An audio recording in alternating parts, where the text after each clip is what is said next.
अब आपको हेडिंग लिखना है characteristics of image of plane mirror.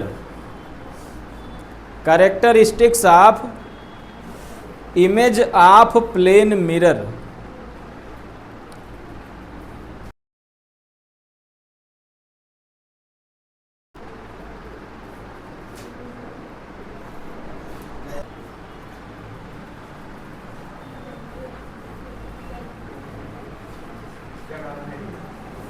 Characteristics of image of plane mirror.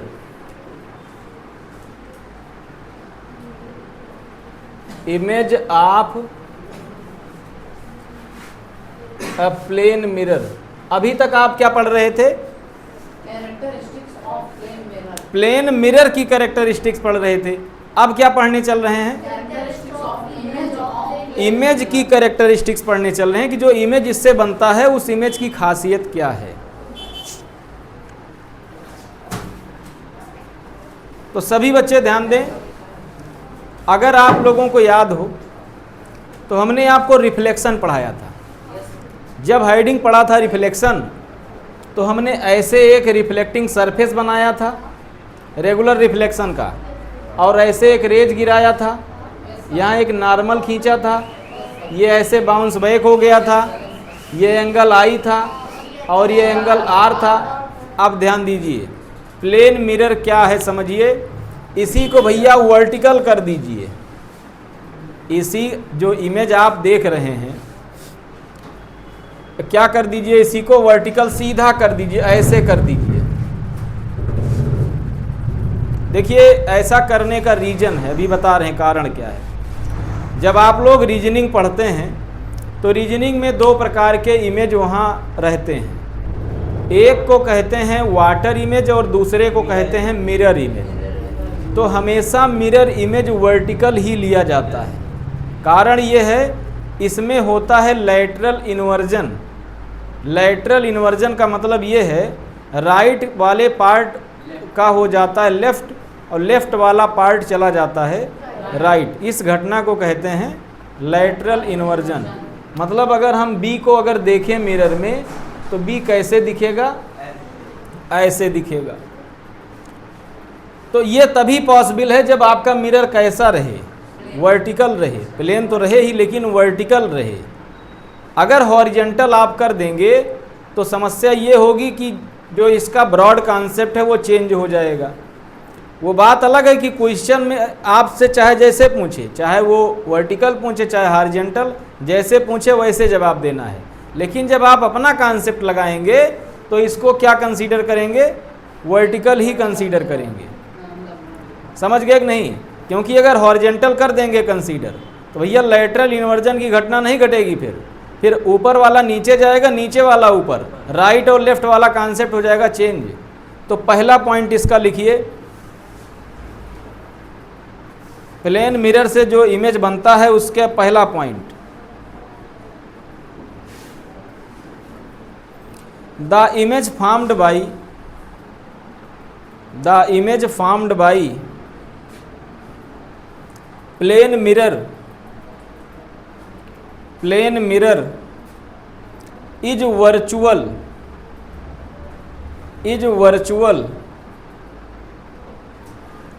which can not be obtained on the screen, which can not be obtained on the screen, which cannot be obtained, obtained, obtain verb है, इसी में ED लगा दीजिए तो ये इसका third form हो जाएगा और बी आगे लगा तो पैसिव वॉइस बन जाएगा। Can not be obtained on the screen, ये मैं पहले ही बता चुका हूँ आपको कि मिरर से जो इमेज बनता है वो इससे प्लेन मिरर से जो इमेज बनता है वो कैसा बनता है? वर्चुअल इमेज बनता है। तो एक एक पॉइंट में एक एक की चर्चा करेंगे। तो पहले पॉइंट में हमने क्या बताया? वर्चुअल बनता है। दूसरे पॉइंट में क्या लिखेंगे आप? इरेक्ट बनता है। फिर सेम साइज का बनता है। अभी बहुत कुछ लिखना। दूसरा पॉइंट लिखिए, the image formed by plane mirror the image formed by plane mirror is erect. The image formed by plane mirror is erect, सीधा बनता है। अब अगला पॉइंट लिखना है। अगला पॉइंट है इसके साइज से रिलेटेड, कि जो इमेज का साइज होता है वो किसके बराबर होता है? ऑब्जेक्ट के साइज के बराबर होता है। तो इस बात को लिखिए, the size of image, the size of image formed by plane mirror, formed by plane mirror is always same as the size of object, as the size of object।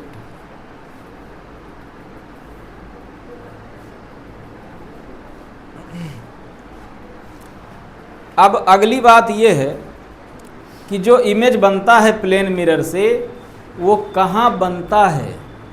Where image is formed. Option आपको दे दें, 4 option देखिए। Mirror के आगे, mirror के पीछे, mirror के ऊपर, मिरर के नीचे। पीछे बनता है।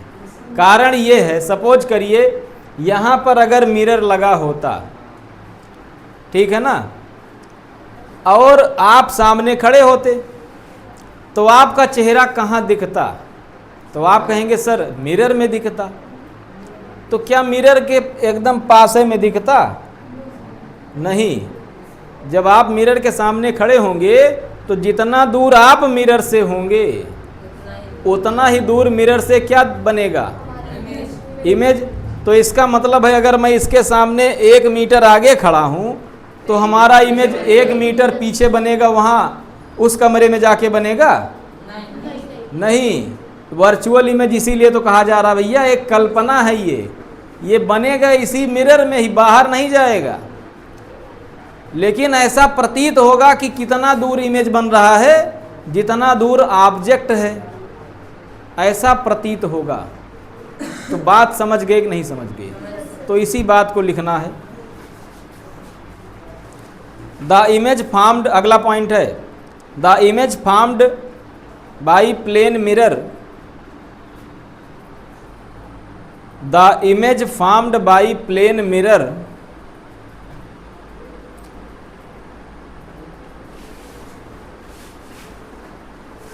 Is as far FAR, far का मतलब दूर, उतना दूर होता है। Is as far behind the mirror, behind the mirror as the object, as the object is in the front of the mirror, is in the, फिर से बोल दें, चलिए फिर से बोल दे रहे हैं, घबराइए ना। The image formed by plane mirror is as behind the mirror as the object is in the front of the mirror. इसका मतलब ये है कि जो प्लेन मिरर से इमेज बनेगा वो मिरर के पीछे उतने दूरी पर बनेगा जितना कि मिरर के सामने ऑब्जेक्ट रहेगा। मतलब मिरर के सामने ऑब्जेक्ट की दूरी इक्वल टू किसके होगी? मिरर के पीछे इमेज की दूरी। सबके समझ में बात आई? इसको डायग्राम से समझिए, सभी बच्चे इसको डायग्राम से समझें।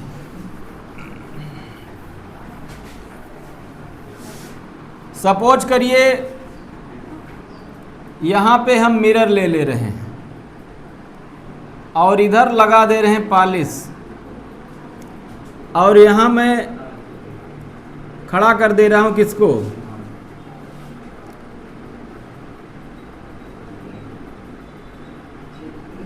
यहाँ पे मैं किसी को खड़ा कर दे रहा हूँ।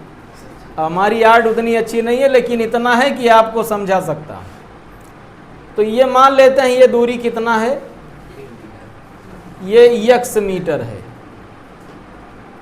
ये दूरी है x मीटर। तो इसका इमेज कहाँ बनेगा,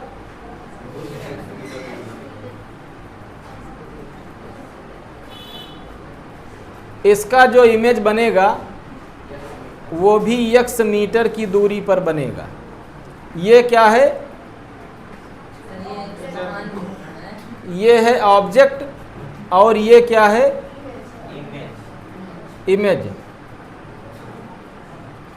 हाँ क्या कह रहे हो, x का मान कितना है भैया, x की वैल्यू खोजते खोजते कितने साइंटिस्ट चले गए। अरे कुछ भी मान लीजिए, ये आपके ऊपर है, आप राजा हैं, x की जो मर्जी वो वैल्यू ले लीजिए। बस ध्यान दीजिएगा, x हमेशा धोखा देने वाला चीज है। पहुंचिए यहां तक। हाँ भाई बनाना है, और क्या। आप लोग हमसे अच्छे आर्टिस्ट हैं, हो सकता है आप जो आदमी बना दें वो बोलने लगे। भाई हमने नॉन लिविंग सेल इसमें डाल दिया है, आप लिविंग सेल डाल दीजिएगा।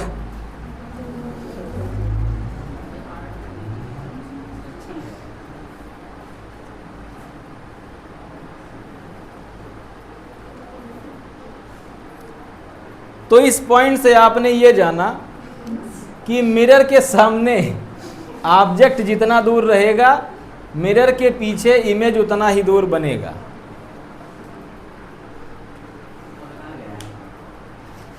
क्या हो गया?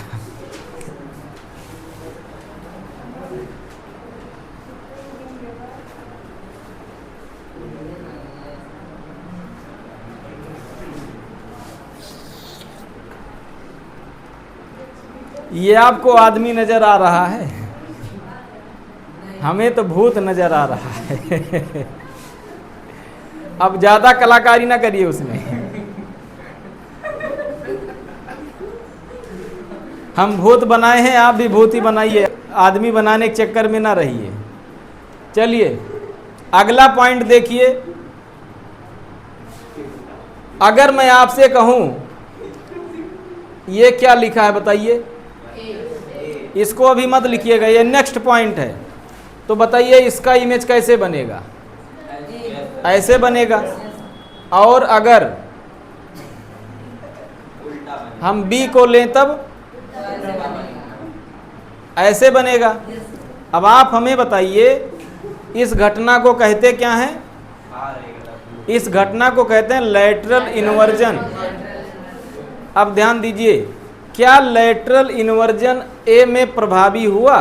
नहीं। अब कहाँ हुआ? जैसा ऑब्जेक्ट वैसा इमेज। ऐसे ही इंग्लिश के 11 लेटर हैं, अल्फाबेट नहीं, ऐसे ही इंग्लिश अल्फाबेट में 11 लेटर्स हैं जिन पर लैटरल इन्वर्जन की घटना नहीं लागू होती है। अब हमारा क्वेश्चन है क्यों?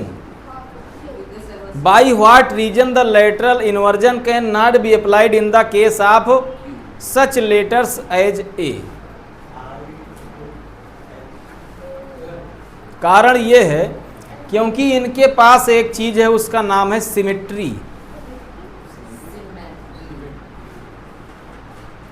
सिमेट्री का मतलब ये है जैसा राइट में है वैसा लेफ्ट में है। अगर इसको बीच से चीर दिया जाए तो जैसा राइट में है वैसा लेफ्ट में है। समझ गए कि नहीं? इसी वजह से राइट और लेफ्ट बराबर होने के कारण अगर राइट वाला लेफ्ट में चला जाए, लेफ्ट वाला राइट में चला जाए, तो इसके इमेज और ऑब्जेक्ट में कोई परिवर्तन नहीं। तो नेक्स्ट पॉइंट लिखिए। The image formed by plane mirror. हाँ अगला, अरे जो भी है, the image formed by plane mirror formed by plane mirror is laterally LATER laterally ALLY ठीक लिख लीजिए laterally inverted INVERTED laterally inverted। अब दैट इज का सिंबल लगाइए IE, इसका मतलब है अर्थात the left side of the object. ठीक सर छोड़ रहे हैं। The left side of the object, बस यही एक पॉइंट लिखा दें बस। The left side of the object becomes the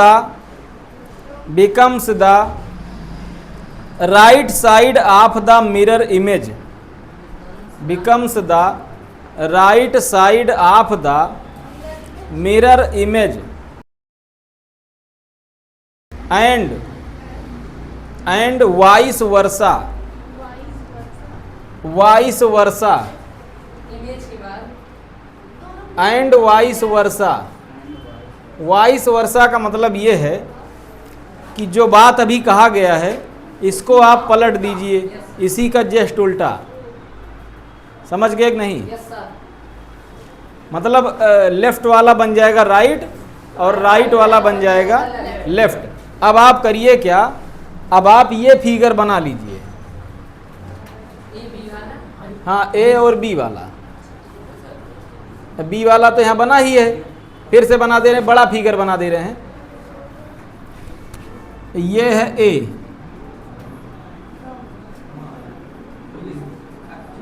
ए बन गया, और ये है बी, बी बन गया। अच्छा इसमें लेटरल इन्वर्जन नहीं हुआ इसलिए क्योंकि ये क्या है, सिमेट्रिकल है। ब्रैकेट में लिख लीजिएगा, जितने सिमेट्रिकल ऑब्जेक्ट होते हैं उसमें ये घटना नहीं घटती है। तो ठीक है, फिर आगे कल पढ़ा देते हैं। चलिए सब लोग ध्यान दीजिए, तो कल क्या पढ़ रहे थे आप लोग? Characteristics of image of plane mirror. तो उसमें कुछ पॉइंट आपने लिखा था, उसके आगे अगला पॉइंट लिखिए। Yes sir start. कल आपने क्या लिखा था कि लैटरली इन्वर्टेड होता है ऑब्जेक्ट और इमेज एक दूसरे का, यस सर। मतलब राइट का लेफ्ट और लेफ्ट का right. in order to see अगला point, next point, in order to see image of whole body WHOLE, in order to see image of whole body of a person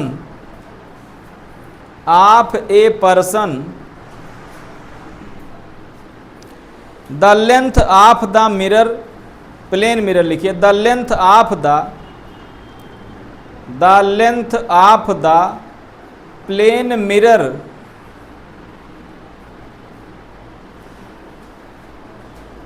is taken half HALF half of height of the person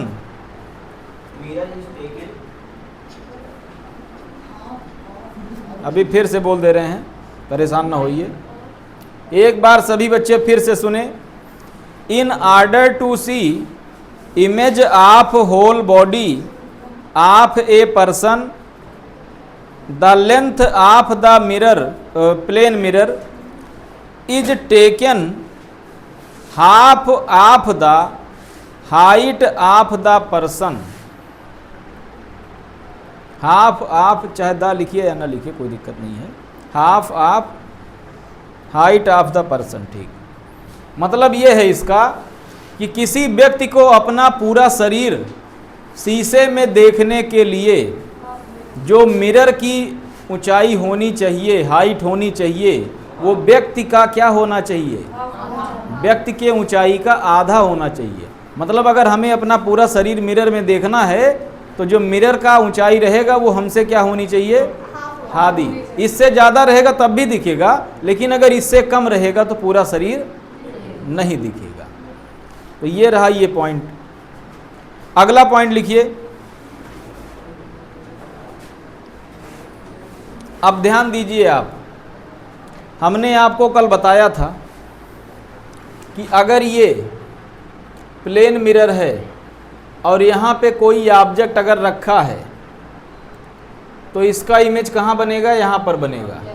अगर ये दूरी x है तो ये दूरी भी क्या होगी? x होगी। अब यहाँ ध्यान दीजिए, अगर कोई व्यक्ति या कोई वस्तु अगर मिरर से दूर भाग रही है तो जितने वेलोसिटी से मिरर से दूर भागेगा उसका डबल वेलोसिटी से उसका इमेज भी दूर भागेगा। भाई अगर ये दूर भागेगा तो ये भी दूर भागेगा। तो इस बात को लिखिए।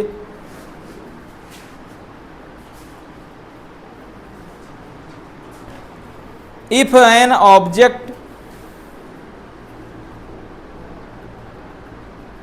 if an object moves M-O-V-E-S moves towards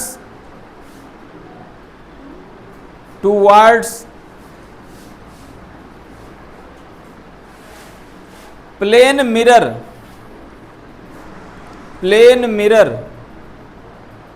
with velocity v, small भी रहेगा, देन द रिलेटिव वेलोसिटी, हाँ ये लिखा हुआ है भाई, then the relative velocity of the object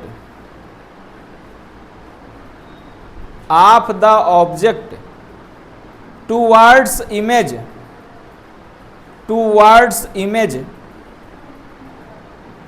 is 2v, ये है यहाँ लिखा हुआ है।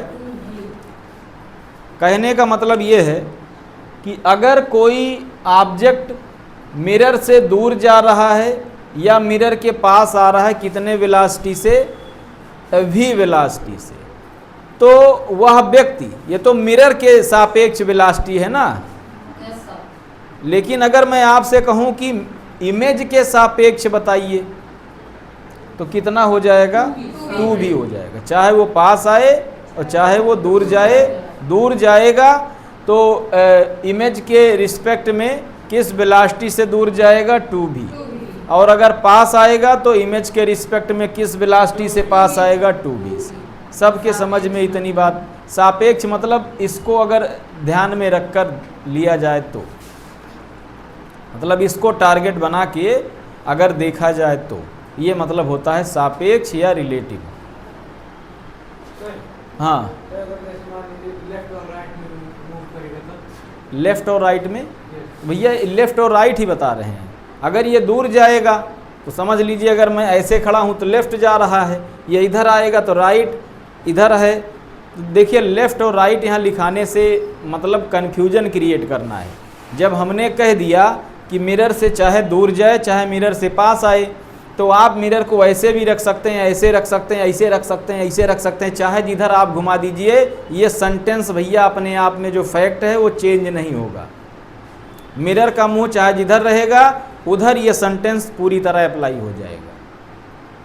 बात समझ में आ गया कि नहीं? अगर मिरर ऐसे कर दिए तो मिरर के पास आने का मतलब है ऑब्जेक्ट अब ऐसे मूव कर रहा है, दूर जाने का मतलब ऐसे मूव कर रहा है। पूरा सेंटेंस चेंज हो गया, लेकिन ये लाइन जो कह रही है अभी भी वैसे ही लागू होगी। चलिए अगला पॉइंट लिखिए। अब ध्यान दीजिए, अगर प्लेन मिरर को रोटेट कर दिया जाए तो जो उसका रिफ्लेक्टेड रे होगा वो कितना एंगल रोटेट हो जाएगा? तो इसी बात को लिखना है।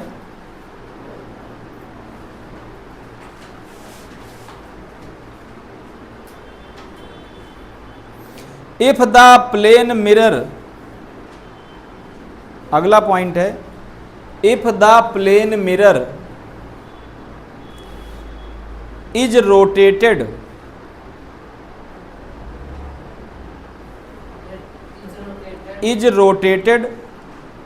Throw THROUGH through theta angle, theta लिख लेंगे, yes sir. Theta angle, then the reflected ray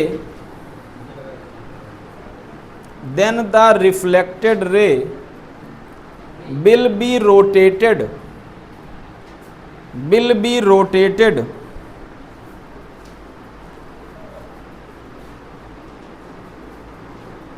through the two theta angle,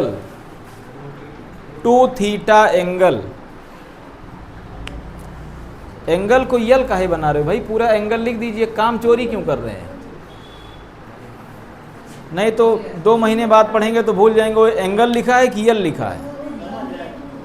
अब सभी बच्चे फिर से एक बार देखिए ध्यान से, अगर प्लेन मिरर को थीटा एंगल से घुमा दिया जाए तो इसका जो रिफ्लेक्टेड रे होगा वो कितना एंगल घूम जाएगा? 2 थीटा एंगल। ऐसे क्वेश्चन में दिमाग लगाना ही नहीं है, कोई रे डायग्राम की ज़रूरत ही नहीं है, डायरेक्ट क्वेश्चन देखिए, तुरंत उसका डबल कर दीजिए, वही आंसर हो जाएगा। देखिए ऐसे क्वेश्चन ज़्यादातर पॉलिटेक्निक वगैरह में पूछे जाते हैं, कंपटीशन में पूछे जाते हैं।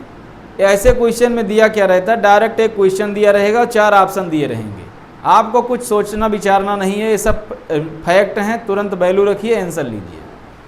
अब अगर आपसे कहे कि एक गाड़ी है वो प्लेन मिरर के तरफ 30 किलोमीटर प्रति घंटा के स्पीड से आ रही है, तो बताइए उसका जो इमेज होगा उसके सापेक्ष गाड़ी की वेलोसिटी क्या होगी? अरे वही रिलेटिव, तुरंत आंसर। बालक थोड़ा पेशेंस रखना पड़ेगा, ठीक है? ये फिजिक्स चल रहा है क्लास 10th की। क्या फिर से बता दें? वही जो बताएं।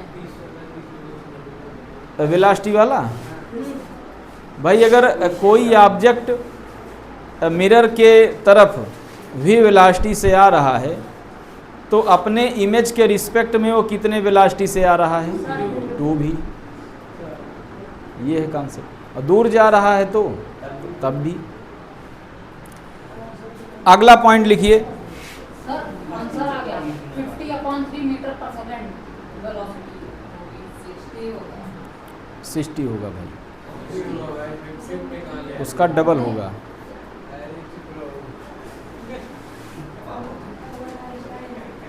सर किलोमीटर पर आवर में नहीं आया सर, मीटर पर सेकंड में। क्या जरूरत, हाथी मारो दांत उखाड़ो वाला हाल है। नहीं। जब किलोमीटर पर आवर में क्वेश्चन में दिया है तो आंसर भी सिम दीजिए। सर जैसे स्टैंडर्ड जो यूनिट होती है, कोई ज़रूरत नहीं, किलोमीटर पर आवर वाले केस में ध्यान दीजिएगा, बहुत ज़्यादा MKS के चक्कर में ना रहिएगा कि मीटर में ही आंसर लाना है। आइए, ऐसे क्वेश्चन ज़्यादातर ऑब्जेक्टिव पूछे जाते हैं, अगर सब्जेक्टिव भी पूछे गए तो किलोमीटर पर आवर में अगर आपने आंसर दे दिया, that will be also correct, don't worry about this. अच्छा, आप लोग जब जाते हैं, ध्यान दीजिए, मंदिरों में जाते हैं आप, तो मंदिर में आपने देखा होगा कि इधर भी शीशा लगा रहता, इधर भी शीशा लगा रहता, बीच में भगवान की मूर्ति रखी रहती है, तो आपको दिखाई देता है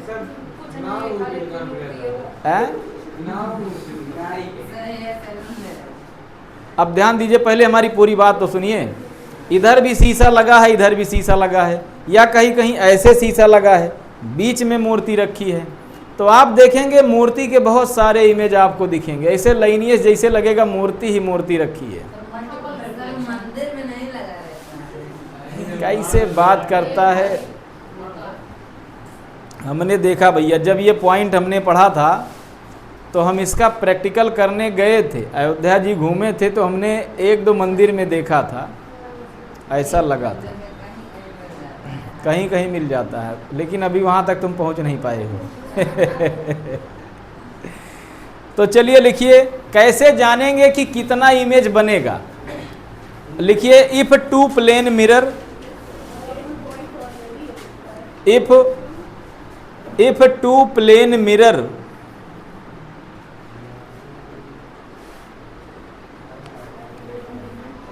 is placed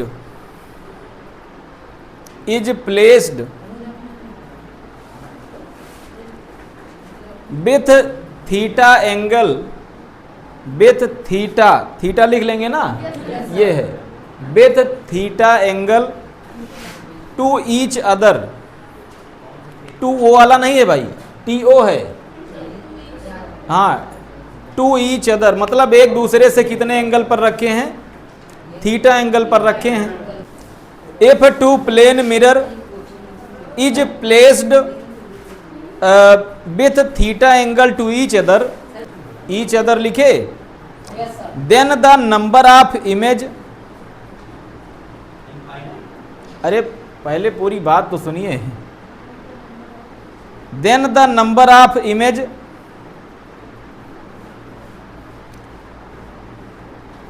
formed between them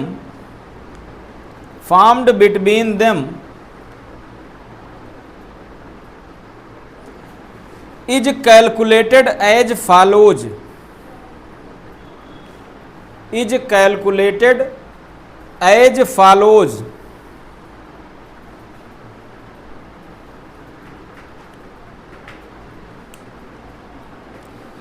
उठाइए जरा, अब ध्यान दीजिए इधर, इसका जो फार्मूला है वो ये है, n equal to 360 upon theta -1, ये है इसका फार्मूला। अब यहां ध्यान दीजिए, अरे नंबर ऑफ इमेज कैलकुलेट करने का ये फार्मूला है। अब एक बार हम आपको प्रैक्टिकली बता रहे हैं। सपोज करिए दो प्लेन मिरर ऐसे रखे हैं, एक ये रखा है, ये प्लेन मिरर, और एक ये है, और दोनों का जो एंगल है वो कितना है, कितना एंगल है, थीटा एंगल। 360 नहीं है बालक, ये देखकर 360 लग रहा है क्या, कितना एंगल है दोनों के बीच में, थीटा एंगल। और यहीं बीच में कोई पेन रखिए, हाँ ऐसे पेन अगर रख दिया गया तो मैं आपसे पूछूं इस पेन का कितना इमेज बनेगा, तो उसी का ये फार्मूला है कैलकुलेट करने का। अब इसमें एक कंडीशन है, इसमें कंडीशन ये है, अगर n की वैल्यू कोई इंटीजर आ जाता है तब तो ठीक है,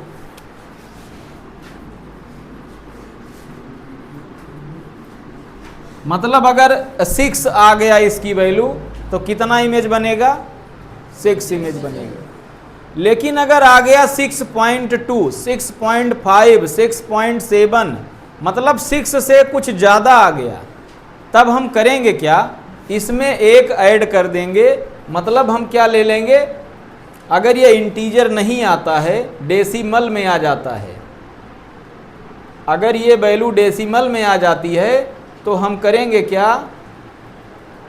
आंसर क्या हो जाएगा, नेक्स्ट इंटीजर को आंसर मान लेंगे। मतलब अगर 6 आ गया, 7 आ गया, 8 आ गया तो दैट विल बी आंसर।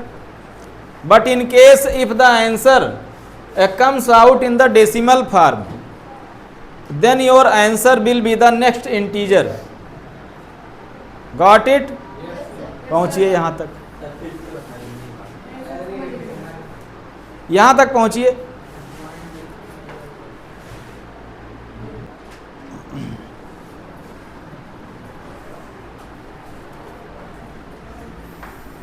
एक न्यूमेरिकल दे रहे हैं, लगाइए। पहले आप न्यूमेरिकल लिखिए और ना आए तब हमसे पूछिए। If two plane mirror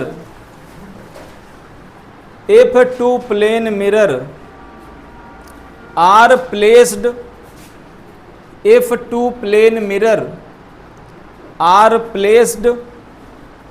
with 50 degree to each other, with 50 degree 50 degree to TO रहेगा, टू ईच अदर।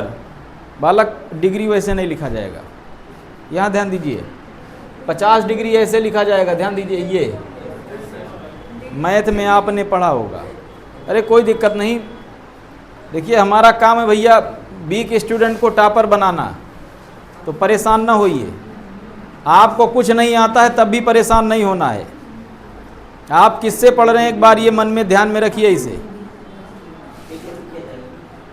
तो क्या लिखा आपने? 50 degree to each other, then how many image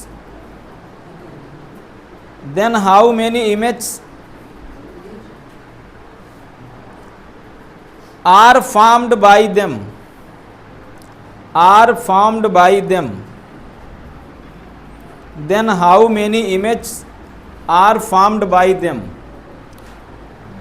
अब एक बार इस क्वेश्चन को ध्यान से समझिए सभी लोग, ध्यान दीजिए इधर। आपके साइंस बुक से मैं आपको समझा रहा हूं। दो प्लेन मिरर हैं और एक दूसरे के बीच में कितना एंगल बनाए हैं? थीटा बार बार नहीं होगा, जो बोलेगा थीटा उसके सिर पे मार देंगे ईंटा। कितना डिग्री है दोनों के बीच में? 50 डिग्री है। और क्या कैलकुलेट करना है कि यहाँ बीच में जो ऑब्जेक्ट रखा जाएगा उसका कितना इमेज बनेगा। फार्मूला आपके सामने है, मैथ आपको पढ़ते हुए 10 साल हो गया। चलिए लगाइए। हाँ भैया, यन की वैल्यू निकालना है और जो 50 दिया है ये क्या है? थीटा की वैल्यू है। पहुंचिए।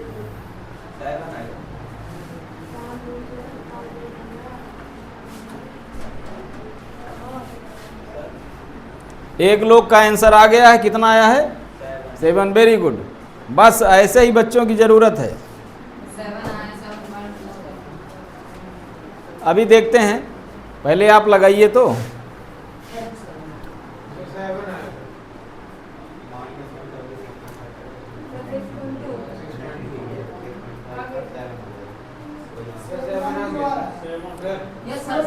सेवन आ गया है। देखिए सभी बच्चे ध्यान दें, ऐसे बच्चे जो मैथ का नाम पहली बार सुन रहे हैं वो ध्यान दें इधर। करना क्या है आपको? n इक्वल टू 360 और थीटा की वैल्यू कितना है? 50 है और -1। तो आप क्या करिए, डेसी वो लेंगे, एलसीएम लेंगे। जब आप एलसीएम लेंगे तो कितना हो जाएगा? 360 माइनस 50 अपान में क्या हो जाएगा? 50। तो 360 में से 50 जाएगा, बचेगा कितना? 310 बचेगा और अपान में 50। एक जीरो से एक जीरो कैंसिल और आ गया 31/5, मतलब 31/5। अब आपको करना क्या? बहुत आसान है, इसको ऐसे ही उड़ा दीजिए।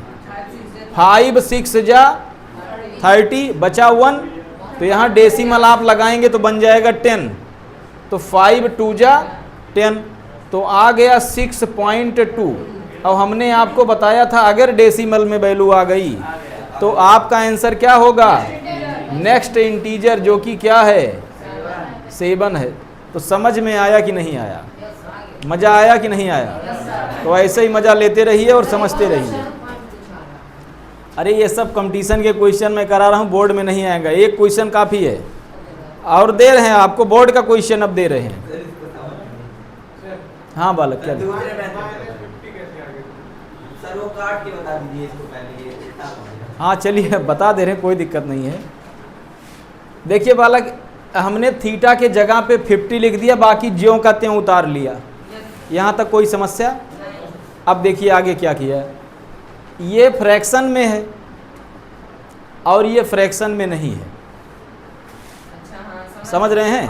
तो इसका जो डिनोमिनेटर है वो भी क्या है, 1 है। तो आप जानते हैं कि अगर कोई चीज़ फ्रैक्शन में है, जुड़ तभी सकती है, घट तभी सकती है जब उसका डिनोमिनेटर क्या होता है, सेम होता है।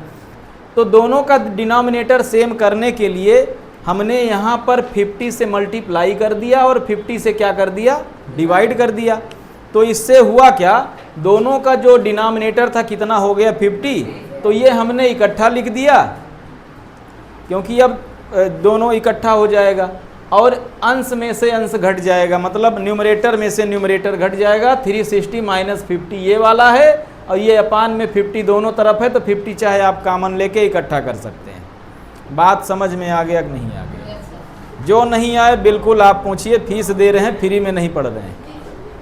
चलिए यहाँ तक पहुँचिए। अगला न्यूमेरिकल।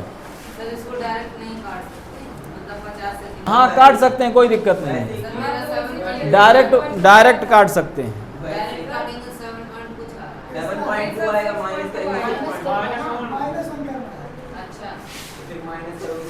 हाँ कोई दिक्कत नहीं, डायरेक्ट कट जाएगा तो ये आ जाएगा 36/5 और इधर -1 आ जाएगा तो यहाँ 5 हो जाएगा, तब भी वही आएगा 36 - 5/5, तो ये आ जाएगा 31/5। जो यहाँ पर आया था वही यहाँ पर भी आ जाएगा, कोई दिक्कत नहीं। अरे सॉल्व करना है चाहे जैसे करिए, मैथ का तो यही खासियत है, एक एक क्वेश्चन के कई मेथड होते हैं। क्वेश्चन लिखो अगला। If an incident ray makes an angle, if an incident ray makes an angle 35 degree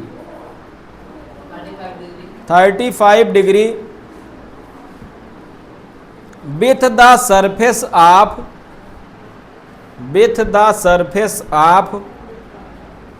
plane mirror, with the surface of plane mirror, कामा लगाइए, what is the angle of reflection. Sir 55 degree. हाँ very good, बस यही चाहिए, question खत्म ना होने पाए, answer आ जाए तुरंत। बाकी बच्चे लगाएं, पर ये ना सोचिए कि और लोग आंसर बता दिए मैं बुड़बक की तरह बैठा हूँ, परेशान ना होइए, मैं भी पहले ऐसे बैठा रहता था। What will be the angle of reflection, या what is the angle of reflection, बात वही है। इधर ध्यान दीजिए, ये फार्मूला बार बार नहीं लगाना है, वो तो नंबर ऑफ इमेज के लिए बताया था। अब ये दूसरा क्वेश्चन है भैया, ये कॉन्सेप्ट खत्म हो गया। सुनिए, फार्मूला मत लगाइए, ये लगाइए जो 1400 ग्राम लिए हैं,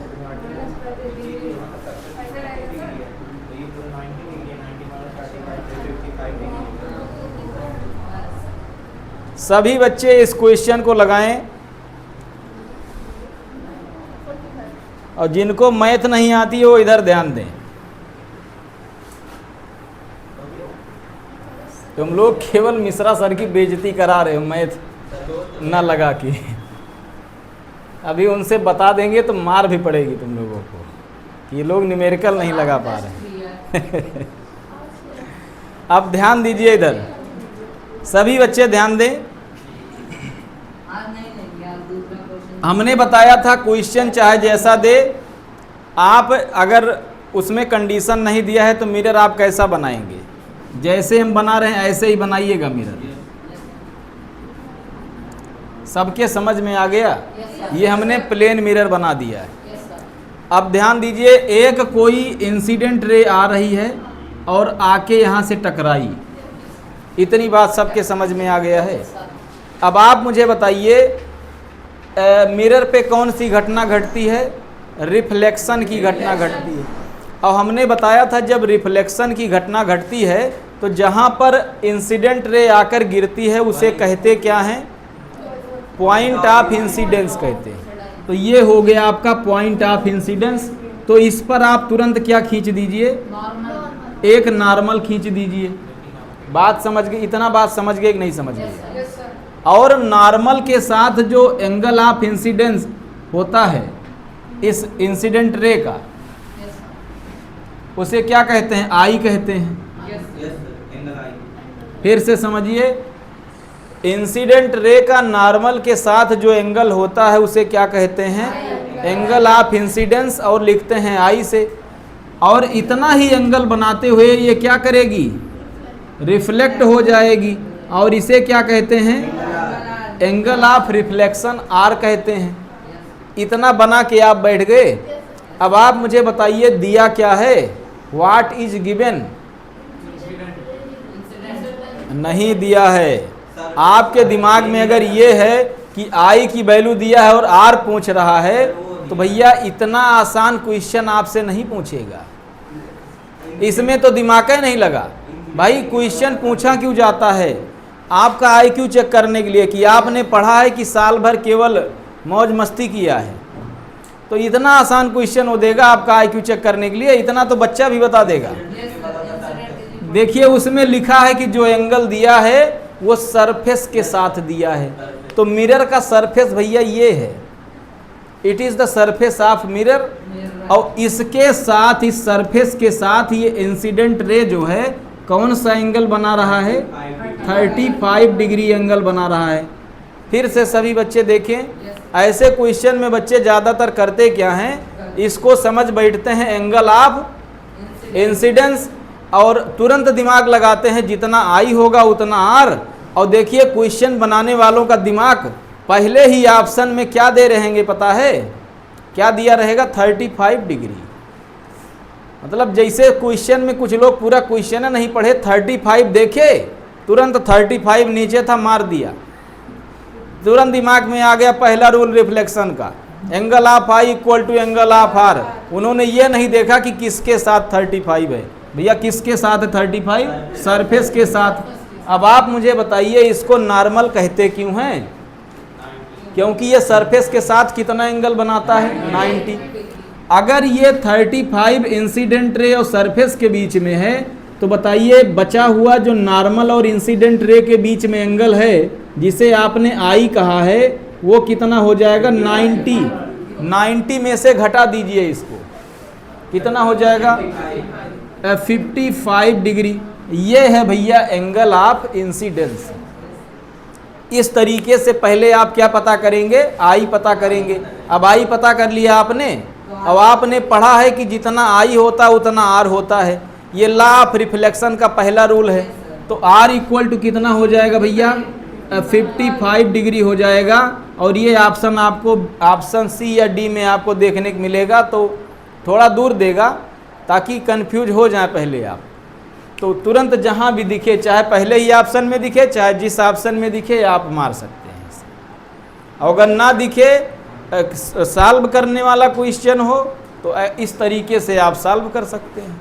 ऐसे क्वेश्चन में किसी फार्मूले की ज़रूरत नहीं है। ऐसे क्वेश्चन में ज़रूरत है कॉन्सेप्ट की।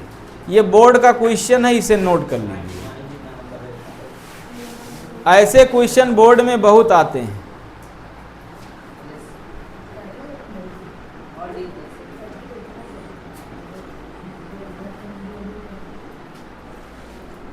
लाइए आपके बुक में देखें कुछ क्वेश्चन सॉल्व होगा कि नहीं अभी।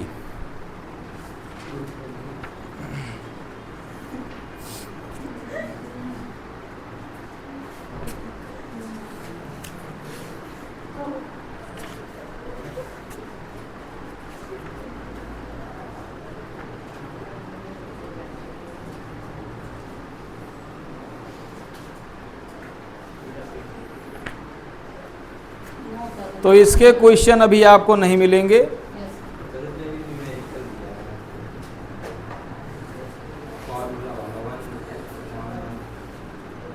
चलिए जब क्वेश्चन आएगा तो हम आपको बताएंगे।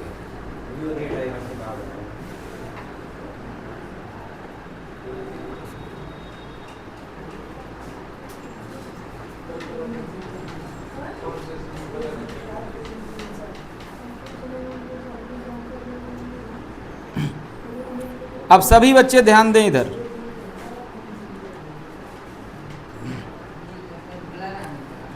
हाँ? ब्लर आ रहा है क्या?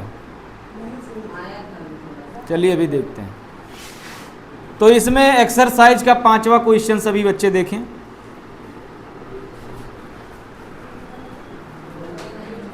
एक्सरसाइज का 5वां क्वेश्चन, तो आप 5वां क्वेश्चन घर से लगा के लाइए, ये मिरर पर आधारित है, बाकी और कल पढ़ाते हैं।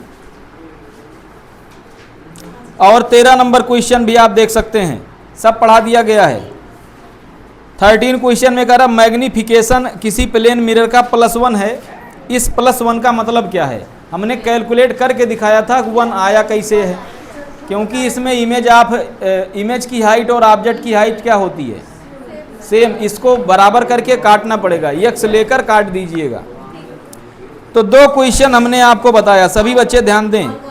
एक्सरसाइज का क्वेश्चन नंबर 5 और एक्सरसाइज का क्वेश्चन नंबर 13, 5 एंड 13, ठीक।